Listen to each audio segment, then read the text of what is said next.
My stepmother laughed into her wine glass when she saw me, holding the Nametag she'd made for me. It read, "The Disappointment," in Cheerful, Laminated cursive. That was the exact moment I decided to end them, not just hurt them, but completely dismantle the fake life they had built on my stolen future. I stood at the edge of the reception hall at the Pinecrest Country Club, a folded name tag table between me and 200 people who had known my father for decades. Uncle David, Cousin Rebecca, our old neighbor Mr. Henderson from 2 doors down on Elmwood Drive. All of them had normal names printed in the same careful, looping font that my stepmother, Brenda, used for absolutely everything. Mine wasn't a name, it was a verdict. I looked up at her, and she wasn't embarrassed in the slightest. She was pleased. Brenda had spent the last 30 years perfecting the dark art of saying incredibly cruel things and disguising them as brutal honesty. She tilted her head, waiting for me to do what I always did, absorb the insult, force a polite smile, disappear into a dark corner, and let the party swallow the moment whole. I didn't move for a long second. My hands were shaking, but I need to be perfectly clear about this: it was not from sadness. For years, I had confused the two, but this was different. This was the specific, ice-cold clarity that comes right before you stop asking why someone treats you like garbage and start asking exactly what you are going to do about it. Behind Brenda, my father, Robert, was laughing loudly at a joke my stepbrother Liam had just made near the open bar. He hadn't even looked over yet. He had absolutely no idea that the fuse was already lit. 2 weeks earlier, I had found something hidden in a manila folder he'd left at my house by mistake. Bank records, printed emails, undeniable proof of exactly where a massive chunk of my life had gone, sold off in pieces I was never told about. I hadn't breathed a single word about it to anyone. Not yet. I slid the name tag off my sweater, set it face up on the crisp linen tablecloth so Brenda would have to look at it too, and picked up a glass of champagne. "Thanks for the honesty," I told her, my voice eerily calm. "I'll try to live up to it." Then I walked further into the party my father had spent $50,000 on, wearing a smile I hadn't practiced, but somehow already knew exactly how to hold. I need to back up, because absolutely none of this makes sense without the 22 years of history that came before it. I was 10 years old when my parents divorced. My mother, Sarah, and my father, Robert, split in the spring of 2003 in a small, cozy house on Maple Street in Oak Haven, Pennsylvania, a town of about 15,000 people roughly an hour outside of Pittsburgh. My father owned a mid-sized commercial HVAC company, Oak Haven Climate Solutions, which he'd built from a single rusty van into a 20-employee operation over a decade. The divorce was relatively quiet by adult standards, but it was seismic by mine. One week I had 2 parents under one roof. The next, I had a heavy canvas duffel bag and a color-coded custody schedule taped to the refrigerator door. Robert remarried shockingly fast. Barely 14 months after the divorce paperwork was finalized, he married Brenda Vance, a woman he'd met through a commercial client referral. They had a quick courthouse ceremony that I wasn't even invited to because, according to Brenda later, it was just easier for the adults that way. Brenda came with 2 kids of her own from a previous marriage: Chloe, who was 9 at the time, 2 years younger than me, and Liam, who was 7. From the very first excruciating Sunday dinner at their massive new house on Elmwood Drive, I understood the brutal arithmetic of that household without anyone having to explain it to me. There was Robert's real family, and then there was me, the visiting, inconvenient reminder of a failed marriage he would rather pretend never happened. Brenda never hit me. She never screamed or threw things. She was far worse than that, in a way that is incredibly hard to explain to people who haven't lived through it. She was cold with surgical precision. She would sharply correct my posture at the dinner table but let Chloe slouch over her plate. She made me finish every single bite of my vegetables before I could leave the table, while Liam was handed massive bowls of ice cream regardless of what he ate. They were small things, consistent things. The kind of things that don't sound like abuse when you list them individually to a school counselor, but sound like nothing else once you've been trapped inside them for a decade. Robert just let it happen. That is the part that took me the longest to forgive myself for not seeing clearly when I was a kid. He didn't enact the cruelty himself, but he never once stopped it. He missed 5 of my 7 seasons of travel volleyball between 2006 and 2011. Yet, he never missed a single one of Liam's travel baseball games during that exact same stretch. He completely forgot to pick me up from a critical school project meeting in October of 2008, leaving me waiting for nearly 2 hours outside Oak Haven Middle School in the freezing rain before a sympathetic teacher finally drove me home. He never once forgot Chloe's gymnastics meets, which happened almost every other weekend at a facility 30 minutes away. By the time I was 15, I was the unpaid, unacknowledged live-in babysitter for 2 kids who weren't even related to me. On nights when Robert and Brenda hosted lavish dinner parties, I was ordered to stay upstairs. If I complained, even mildly, Robert would sigh a very specific, long exhale through his nose that communicated I was being exhausting and dramatic. Brenda had a word for it, too: selfish. I heard that word directed at me so many times growing up that by the time I turned 18, I had completely stopped registering it as an insult. It just meant, Maya wants something reasonable again. There was one massive incident, though, that I didn't understand the full, devastating weight of until years later, and it is the entire reason any of this matters now. In the fall of 2004, when I was 11, my mother had been quietly putting money into a custodial account for my college education since the day I was born. By late 2004, it held just over $55,000 money from a modest inheritance from my grandfather and a decade of steady monthly deposits my mother made, even during the tightest months of the divorce. Robert was still listed as a joint custodian on that specific account due to an old paperwork arrangement from before the split that neither of them had bothered to update. Late that November, my mother received a horrifying letter from the bank. A massive withdrawal had been made. Exactly $38,000 had been wired out over 3 separate transactions between September and November of 2004, all completely authorized with Robert's signature. When my mother furiously confronted him, his panicked explanation was that Oakhaven Climate Solutions desperately needed a massive cash infusion to win a lucrative commercial contract, and he'd fully intended to pay it all back before anyone noticed. He framed it as a temporary loan to himself. My mother framed it as grand theft. She sued him in the spring of 2005. The family court judge agreed with her, mostly. Robert was ordered to repay $20,000 over 5 years, which the judge felt was the maximum he could realistically enforce given the business's supposedly dire financial spreadsheets at the time. My college fund never fully recovered. I left for Penn State in 2012 buried in student loans, working 2 grueling part-time jobs, and carrying a massive chip on my shoulder. I told myself I'd eventually let it go. I never did.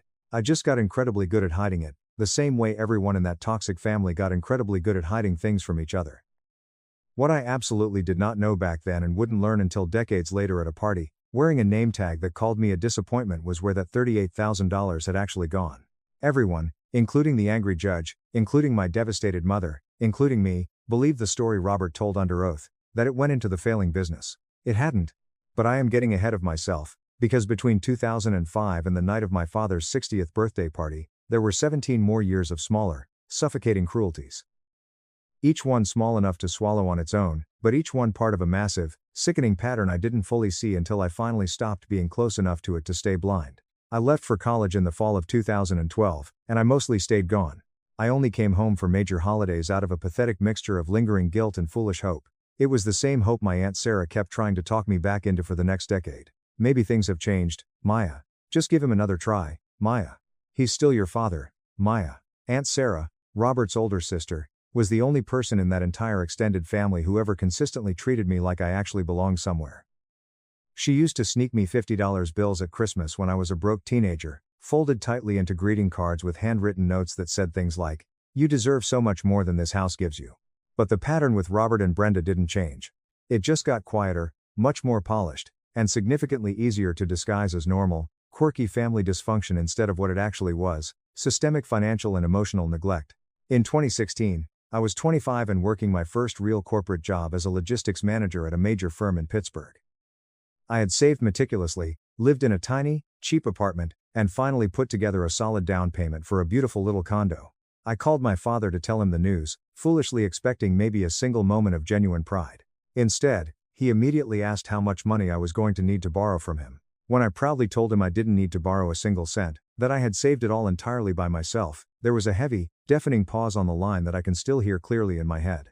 Then he said, "Well, good for you," in a sharp tone that made it sound exactly like an accusation.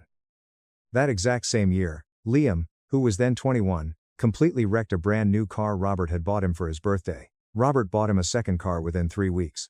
Nobody discussed loans. Nobody discussed repayment plans or responsibility. It simply happened, the way the weather happens. In 2018, Chloe, who was 23 at the time, dropped out of her expensive private college after just 3 semesters. Robert paid off her massive remaining tuition balance without a word of complaint and told her, in front of the entire extended family at Thanksgiving dinner, that some people just aren't built for that kind of intense academic pressure. And there is absolutely no shame in finding a different path. I sat at that mahogany table, having worked night shifts through my own grueling degree, and said nothing. Saying something had never once in my entire life changed an outcome in that house. I want to be perfectly honest about something. I wasn't a saint through any of this. I pulled away hard in my late 20s. I let their calls go straight to voicemail. I skipped 3 Christmases in a row between 2019 and 2021, telling myself and everyone else that work was just too busy. It wasn't entirely a lie, but it wasn't the whole truth, either. I was protecting myself the only way I knew how, which was extreme distance. I've had to make peace with the uncomfortable fact that distance has its own heavy costs. Aunt Sarah paid some of them. She deeply missed having me around. I know that now in a way I didn't let myself feel back then. Then Brenda started aggressively planning Robert's 60th birthday extravaganza. The expensive, gold foil invitations went out to half the town. Aunt Sarah called me in March, 4 full months before the party, and said the exact words that always worked on me, even when I logically knew better. "Maybe things have changed this time," she pleaded softly. They hadn't. But I said yes anyway, because some broken, inner part of me, even at 31 years old, still desperately wanted to find out. The severe escalation that ultimately led to that laminated name tag didn't happen all at once. It built slowly, the way these toxic dynamics always do, in calculated stages designed to make each new low feel somewhat survivable compared to the one right before it. The first stage started in January, 6 months before the party, when Brenda called me completely out of nowhere to ask if I would be willing to contribute toward Robert's big birthday gift. She wanted to get him a highly customized, engraved luxury watch from a high-end jeweler in Pittsburgh. The number she casually mentioned was $900, to be split 3 ways evenly between me, Chloe, and Liam.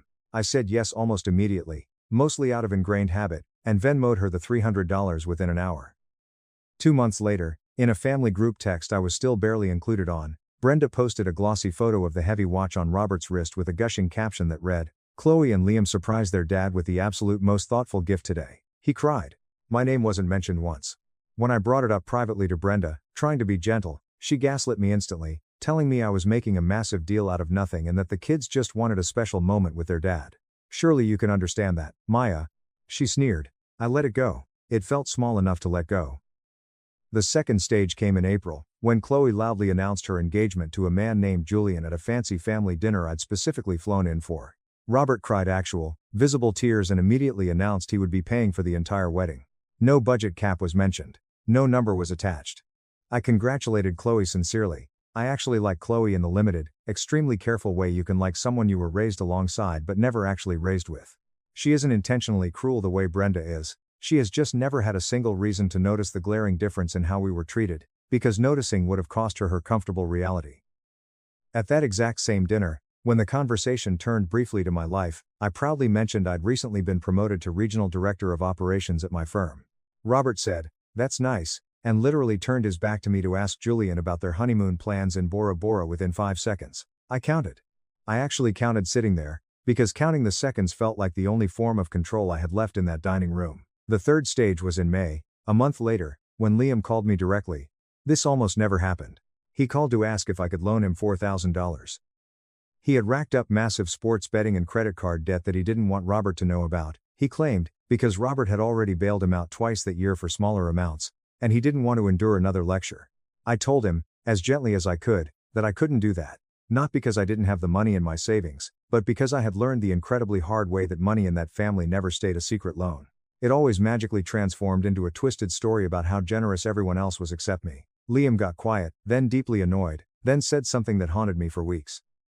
"You've always thought you were so much better than us," he spat through the phone, "just because mom and dad actually needed to help us and you didn't." I didn't correct him. I just hung up. I replayed that conversation hundreds of times, wondering how a 27-year-old man who had been financially bailed out twice in a single year genuinely believed I was the privileged one. The fourth stage happened at a loud graduation party for one of Brenda's nieces in early June. It was a party I almost didn't attend and now thank God that I did. Brenda pulled me aside near the crowded drinks table, ostensibly to catch up, but instead spent 15 minutes explaining, completely unprompted, how incredibly hard things had been for the family financially that year. Chloe's wedding costs were spiraling completely out of control. Liam's debt situation was apparently much more serious than he'd let on. She said all of this while staring directly at me with an intense expression I now recognize as a test. She was actively gauging whether I would offer up my own money to save them. I didn't. I just sipped my water, said I was very sorry to hear that, and bluntly changed the subject to the humidity. As I turned to walk away, I overheard her on her cell phone near the open garage a few minutes later. Her voice was pitched low, hissing into the receiver to someone I couldn't identify. "It's fine. It's handled the exact same way, through the Vance account, same as always." I didn't think much of it in that specific moment. It was just a fragment, the kind of half-sentence you catch in passing and forget within the hour, the kind of thing that only matters later, once you have a devastating reason to remember it. The fifth and final stage came at the country club party itself, 3 weeks after that graduation, When Brenda handed me a name tag that literally read the disappointment and laughed in my face when I read it out loud in pure disbelief. But the explosive folder that changed absolutely everything landed in my life almost completely by accident. In mid-June, roughly 3 weeks before the big party, Robert stopped by my condo in Pittsburgh on his way back from a major supplier meeting in Ohio. It was something he'd started doing more often that year, always framed as checking in on his little girl, but usually lasting less than 20 minutes before he got bored. He casually set his heavy leather laptop bag down on my kitchen island while he used the restroom. As he set it down, a thick manila folder slid halfway out of the unzipped side pocket. I swear to God, I wasn't snooping.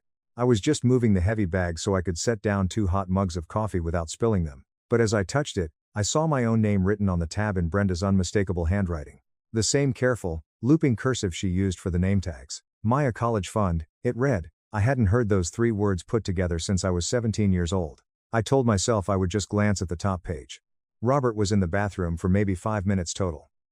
I pulled out my phone and frantically photographed every single page I could flip through, my hands moving faster and steadier than I ever expected them to. Some deep, primal instinct inside me already understood that this mattered far more than simple curiosity. I shoved the folder back into the pocket exactly as I had found it just seconds before the bathroom door clicked open. He never noticed a thing. He finished his coffee, complained about a new commercial contract for 20 minutes, and walked out my door without ever knowing he had just carried the weapon of his own destruction into my kitchen. It took me 4 full days to work up the nerve to actually sit down and read what I had photographed. And when I finally did, I sat frozen at my kitchen table until 3 in the morning with a yellow legal pad, slowly piecing together a horrifying version of my own childhood I hadn't known existed.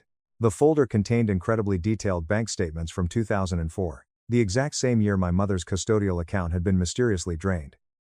But these were absolutely not the statements from Oakhaven Climate Solutions business account, the ones that had been heavily redacted and submitted to the family court in 2005 to supposedly support Robert's claim that the money went toward winning a vital commercial contract. These were statements from a different financial account entirely, one I had never heard of before that night, Vance Holdings LLC.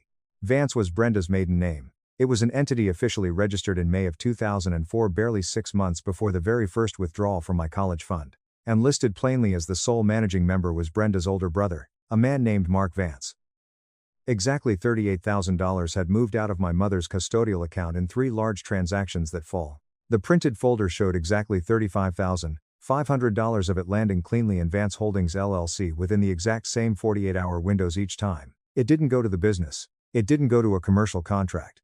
It went directly into Brenda's brother's Shady Shell Company, formed less than half a year into Robert and Brenda's marriage. It happened at a moment when Brenda herself would have had every possible reason to want quiet, untraceable leverage over a man who had just proven, with his own signature, that he was perfectly willing to steal money for her family without asking his ex-wife's permission first. There was a printed email, too, tucked neatly behind the bank statements. It was dated the 12th of November 2004, sent from Brenda's personal AOL account to Mark's email. It was 3 damning lines long. Money's moving Thursday like we discussed. Robert doesn't need the logistical details, just make absolutely sure it looks like business expenses on paper if anyone ever asks. I read that email 15 times. I wasn't looking for hidden meaning the 15th time. I think I just desperately needed my physical body to catch up to what my mind already understood. I hadn't been an accident of circumstance in that massive house. I hadn't just been disliked. I had been a financial resource. I had been identified, targeted, and extracted before Brenda had even finished unpacking her moving boxes on Elmwood Drive. But the folder didn't stop at 2004.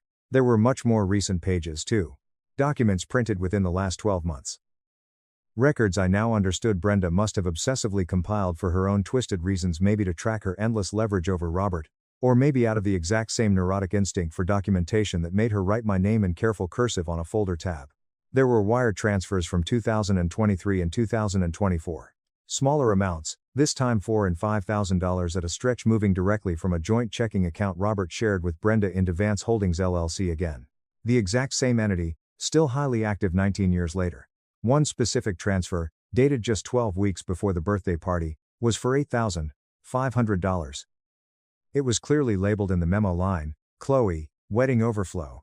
I sat in the dark with that line for a very long time. The exact same shadow account that had swallowed my entire college fund in 2004 was currently, quietly funding Chloe's lavish wedding in the present day. And somewhere in that massive 19-year gap, that same account had undoubtedly touched Liam's 2 wrecked cars, his unmentioned bailouts, and God knows what else.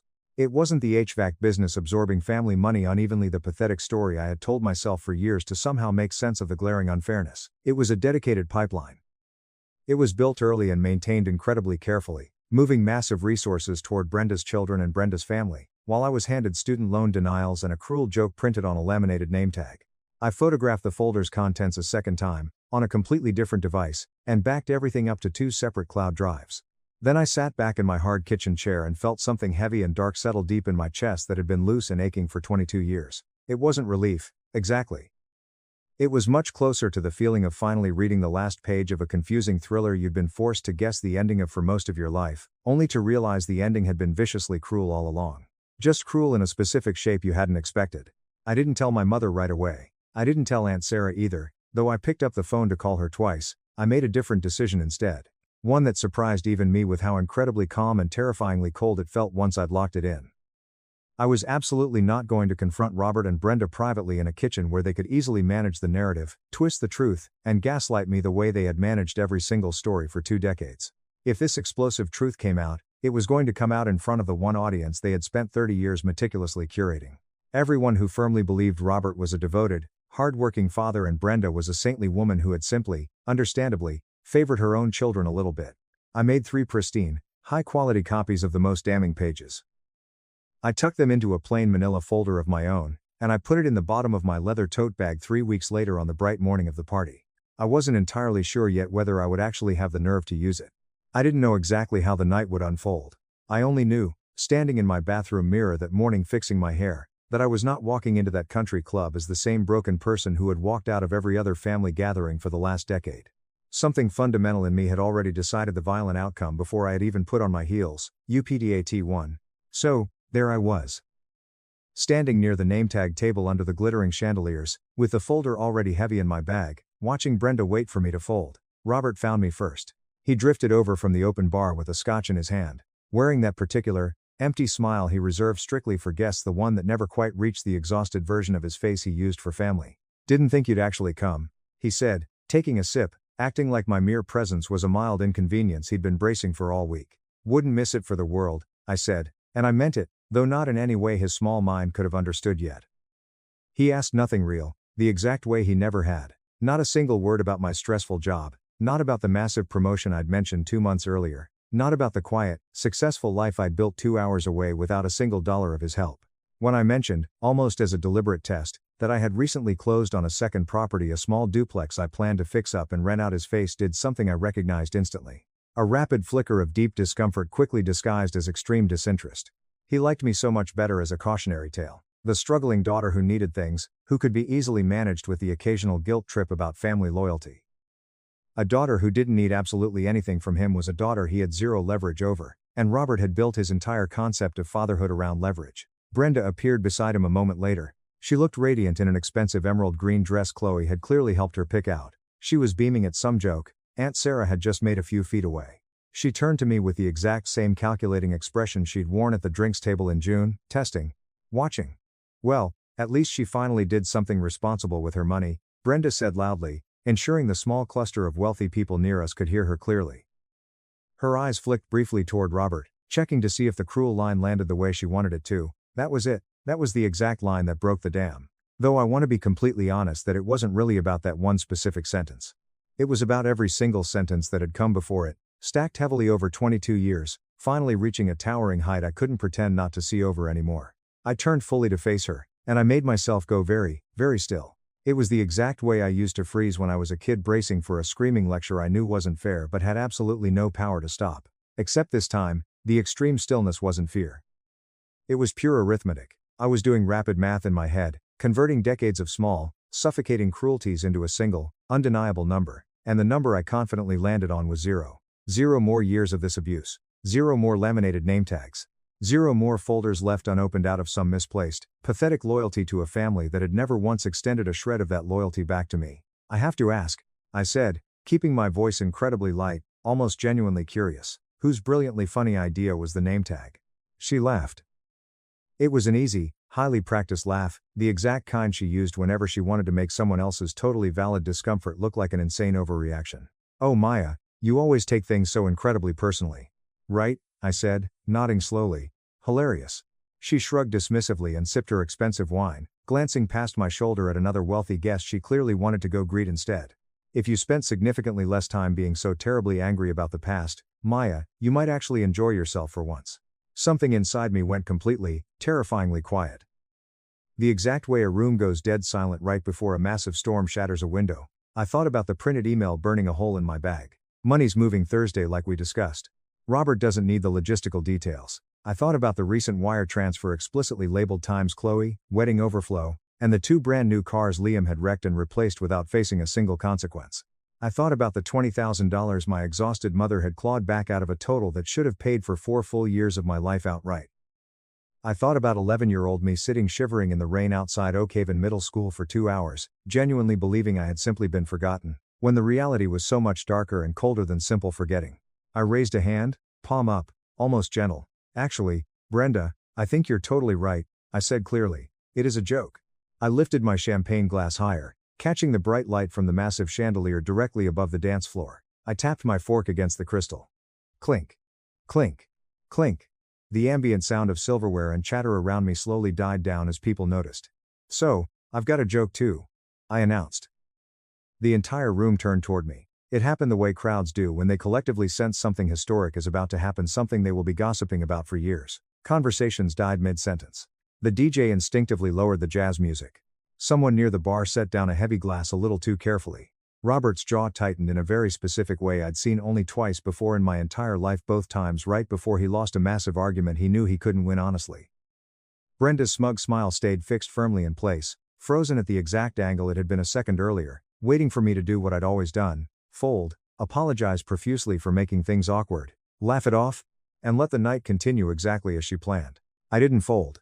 To my father, I said, my voice projecting loud and clear across the silent hall. And to Brenda, because without the two of you, I never would have learned the absolute most valuable lesson of my life. Brenda laughed nervously, glancing sideways at Robert. Oh, here we go, she said, loud enough for the nearest tables to hear, desperately trying to steer the room back toward comfortable, roasting territory. A few older guests chuckled awkwardly, fully expecting a joke. I used to think if I worked hard enough, if I succeeded enough, you'd finally see me differently, I said, my voice steady in a way that genuinely surprised me. But I finally get it now. It was never about what I did. It was strictly about keeping me small enough to control, so I wouldn't look too closely at the math. Robert's throat moved as he swallowed hard. His eyes darted toward the exit for a half second before he caught himself. So, here is my final toast, I said, looking dead into his terrified eyes, to the absolute last time you will ever see me. Silence. Real, suffocating silence. The kind that has physical weight to it. Brenda's mouth actually fell open. Someone near the back whispered, "Wait, what the hell?" Loud enough to carry over the quiet. Robert took a step forward, his scotch still in his hand, completely forgotten. "That's enough, Maya," he hissed, his voice low and threatening. The exact tone he used to use when I was a teenager and had said something inconvenient at the dinner table. "I agree," I said, staring him down. "It is enough. 22 years is more than enough." I set my champagne glass down on the nearest table. Careful, deliberate. I reached into my leather bag and pulled out the thick manila folder. I didn't open it. I just held it up. The entire room's attention shifted instantly from my face to the folder in my hands, the way a jury's attention shifts toward the murder weapon. "Everyone should see the real birthday gift," I said, my voice carrying effortlessly to the back of the room. "Don't worry, I already made plenty of copies." I walked over and slammed the folder down on the gift table, right beside Brenda's carefully wrapped, gold ribbon presents. It sat there in plain sight of every single guest still frozen around us. Robert's face drained of color so fast I actually watched it happen in real time. The blood literally left his cheeks. Brenda's wine glass slipped right through her fingers and shattered loudly against the hardwood floor. The sound was incredibly sharp in the dead silent room. Aunt Sarah, standing just a few feet away, pressed both hands hard over her mouth. I didn't stay to watch what happened next. Not fully. I turned around and walked straight toward the exit, passing a wall of faces I had known my entire life. Most of them were wearing an expression I had never once seen directed at me before. It wasn't pity, it wasn't disapproval, it was something much closer to horrifying recognition. The look people get when a story they had half believed for years suddenly violently rearranges itself right in front of them. Behind me, I heard my father's voice crack out my name. "Maya." It was followed almost immediately by the unmistakable, frantic sound of paper rustling. Someone near the gift table was already ripping open the folder I'd left behind. Then a second voice boomed out. Mark Vance's voice. Brenda's brother had actually been invited to the party. He sounded loud, caught somewhere between utter confusion and sheer panic. Brenda, what the fuck is this? I kept walking. I pushed through the country club's heavy oak doors into the cool September air. It felt cleaner than anything I had breathed all night. I didn't look back once. I got into my car in the gravel parking lot, my hands finally trembling now that there was no one left to perform steadiness for. My phone was already violently buzzing in the cup holder before I'd even pulled out of the lot. By the time I reached the highway on-ramp, I had 17 missed calls. Robert, 8 times. Brenda, 4. Chloe, 3. 2 numbers I didn't even recognize. And Aunt Sarah once, followed by a single text message. I pulled onto the shoulder just past the on-ramp, put my hazards on, and opened her text. 3 words. Come back, please. I stared at that glowing message for a long time in the dark car. And for the first time all night, I finally let myself cry. Not from grief, exactly, but from the strange, incredibly disorienting relief of finally having vomited up the poison I had swallowed for 22 years. I didn't go back, not that night. What I learned over the following chaotic weeks, mostly from Aunt Sarah, who called me every single day whether I answered or not, was that the party had absolutely not ended quietly after I left. Mark Vance had physically grabbed the folder off the gift table within 60 seconds of my walking out. He flipped through the bank statements with the specific, terrifying urgency of a man realizing his own name was printed on federal evidence he hadn't known existed outside his own locked filing cabinet. Brenda had frantically tried to snatch it out of his hands. He shoved her back. According to Aunt Sarah, who had been standing close enough to hear every word, Mark had turned to his sister in front of the stunned crowd and screamed, "You told me this was completely clean. You told me nobody would ever connect this back to me." Robert, for his part, had said absolutely nothing. Aunt Sarah described him as standing perfectly still near the massive cake, staring blankly at the folder like it belonged to someone else's life, someone else's failed marriage, someone else's 22 years of quiet, pathetic complicity. Chloe had grabbed the scattered pages next. She read them fast, her face going through what Aunt Sarah called about 4 different shades of white. She turned directly to her mother and asked, in a voice loud enough that the DJ actually turned the music off completely, whether her wedding money had come from the exact same account that had once belonged to me. Brenda didn't answer her. Aunt Sarah said that was the detail that told her everything she needed to know. Brenda, who had possessed a razor-sharp, ready comeback for every single criticism ever lobbed at her for 30 years, had absolutely no answer for her own daughter. She just stood there holding a wine-stained napkin, shaking. UP date 2. The weeks that followed unfolded faster and infinitely messier than I ever expected. It happened in ways that had nothing to do with me anymore, and everything to do with a toxic family finally being forced to look directly at its own reflection. My mother was the very first person I called 2 days after the party, once I had finally stopped shaking enough to hold the phone steady. I read her the email out loud. The one from the 12th of November 2004. Money's moving Thursday like we discussed. Robert doesn't need the logistical details. There was a massive silence on the line, and when she finally spoke, her voice was quieter and colder than I had ever heard it. I always wondered. She whispered, why he seemed almost relieved when the judge only made him pay back $20,000 instead of the full amount. I thought it was just about the money. I didn't realize it was because the real story would have cost him federal prison time. She contacted her old bulldog attorney within the week. The statute of limitations on the original 2004 fraud had long since closed. That part was gone for good, a door that had shut before I was even old enough to understand it existed. But the newer transfers? The ones from 2023 and 2024. The wire explicitly labeled Times Chloe, wedding overflow? Those were a completely different legal matter entirely. If Vance Holdings LLC had been systematically used as a vehicle to shield marital assets or misrepresent massive business expenses on Robert's corporate taxes, which looked increasingly, undeniably likely the deeper the attorney dug, that opened up both a massive civil case and, much more alarmingly for Robert, a severe potential referral to the IRS and the state's Department of Taxation. My mother told me she wasn't interested in punishing him for her own sake anymore. She just wanted a permanent paper trail that made it legally impossible for anyone in that family to ever pretend this had been some understandable mistake, made under financial pressure. Oak Haven Climate Solutions felt the catastrophic damage almost immediately, in the specific, unglamorous way small businesses in small towns always do. Oak Haven is not a large place. By the second week after the explosive party, 4 different people had told me, completely unprompted, that they had heard some version of the story. A massive commercial client who had been with Robert for over a decade, a regional grocery chain with 6 locations, quietly moved their massive contract to a competitor in late August, citing a change in vendor strategy. It fooled absolutely no one. 3 of Robert's top, longtime technicians, men who had worked for him since before I left for college, gave their notice within a month of each other. Neither gave a detailed reason. They didn't need to. Brenda called me 11 times over the first 3 weeks. I answered exactly twice. The first call, she tried the exact approach she had always relied on, violently reframing herself as the ultimate injured party. "Do you have any earthly idea what you've done to this family?"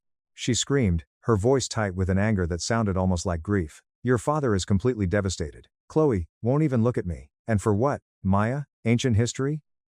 You couldn't have just talked to me privately like an adult? I tried talking to you privately for 22 years, I told her, my voice dead calm. You laughed and handed me a name tag instead." I hung up. The second call, a week later, she tried something much softer. Almost pleading, she told me Mark was facing devastating financial consequences, that his accounts were frozen, that he had 2 young kids of his own, and that exposing this further would ruin people who had nothing to do with the original situation. I told her, as gently as I could manage, that Mark had made the adult choice to set up a shady shell company for his sister in 2004, and had apparently kept illegally doing business with that exact same account for 19 years. Whatever consequences he was facing now were the direct result of choices he had made repeatedly over 2 decades, not something I had manufactured out of spite in a country club parking lot. She didn't call a third time. I heard later through Aunt Sarah that she had officially moved out of the Elmwood Drive house in late September. The most shocking development by far was Liam. He texted me in late July, almost a month after the party. The message started with an apology so awkward and heavily overwritten, I could tell he had drafted it 10 times before sending it. He said he had been doing some intense digging of his own since the party, pulling old bank statements from a family laptop he still had the password to. He was trying to understand exactly how much of what he had been given over the years had come from that same Vance account. He told me the number he had found for himself, a loan between the 2 replacement cars, his college living expenses, and 3 separate emergency loans Robert had given him between 2016 and 2023 was just over $22,000. "I always thought Dad just liked me more," he wrote. "I never once thought it might have come from somewhere it shouldn't have. I'm so sorry, Maya, I really am. I think I owe you a conversation I should have had a long time ago." We met for coffee in Pittsburgh 3 weeks later. It was the very first one-on-one conversation Liam and I had ever had in the 16 years we had technically been siblings. It was incredibly awkward at first, but it was real. He told me he had started paying his father back for the 2 cars on his own terms, without being asked, because it was the only thing that felt like it might clear his conscience. I told him he didn't owe me that money, that it had never been about the actual dollar amount for me. He said he understood, but he needed to do it anyway, for himself. I respected that enough not to argue. Chloe's lavish wedding, scheduled for the following spring, completely fell apart within 2 months of the party. It wasn't just the money itself that ended things with Julian, it was what Julian's wealthy family learned and how they learned it. Julian's parents were deeply uncomfortable with the idea of their son marrying into a family with an active, massive fraud investigation attached to it. Chloe called off the engagement in September. She reached out to me herself in October with a very short message. "I'm sorry, Maya, I didn't know. I should have wondered why things were so different for you, and I never let myself." I wrote back something honest but careful, telling her I needed time and distance. The financial and legal complications dragged on longer than any of us expected. My mother's attorney filed a massive civil complaint in October, naming both Robert and Mark Vance.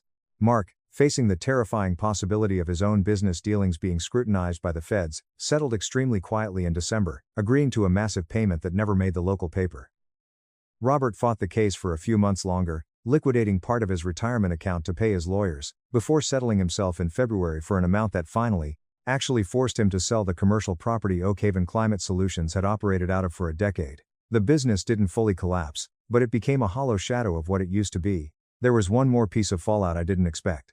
Mark Vance's wife, a sweet kindergarten teacher named Beth, who had absolutely no idea her husband was running a shell company that had absorbed a child's college fund, filed for divorce in January. She cited a pattern of financial concealment spanning nearly 2 decades. She messaged me on Facebook, thanking me for coming forward.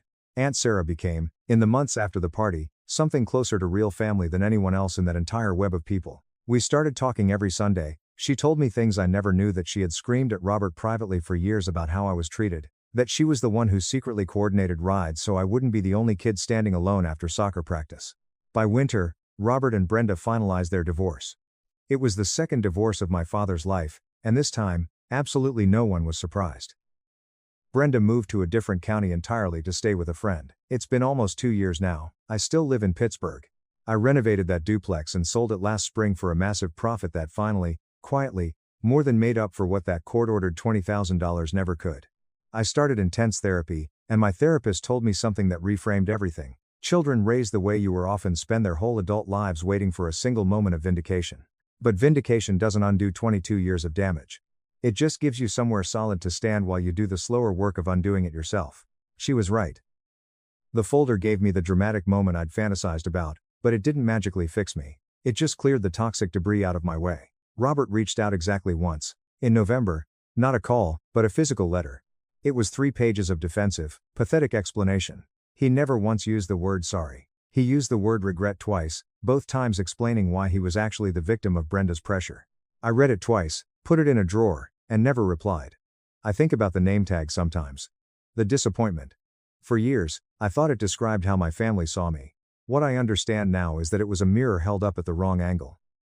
Brenda desperately needed me to be the disappointment because the alternative, the truth that I was simply the innocent daughter of a man too incredibly weak to protect his own child, implicated everyone in that house, except me.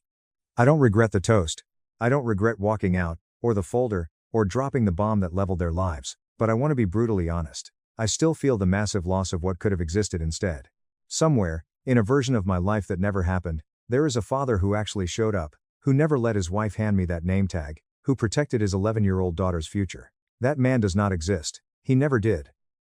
The relief I feel now is real. The peace is real. But the grief doesn't magically disappear just because the revenge was perfectly executed. It just changes shape. I clinked a glass at my father's 60th birthday and told 200 people it was the last time they'd ever see me. I meant every word. But that folder wasn't just a weapon. It was a receipt.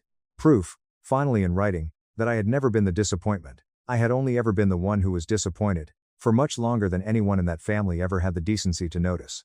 If you enjoyed this story, please hit that subscribe button. It really helps the channel out and allows us to bring you even more awesome stories. Thank you so much for watching.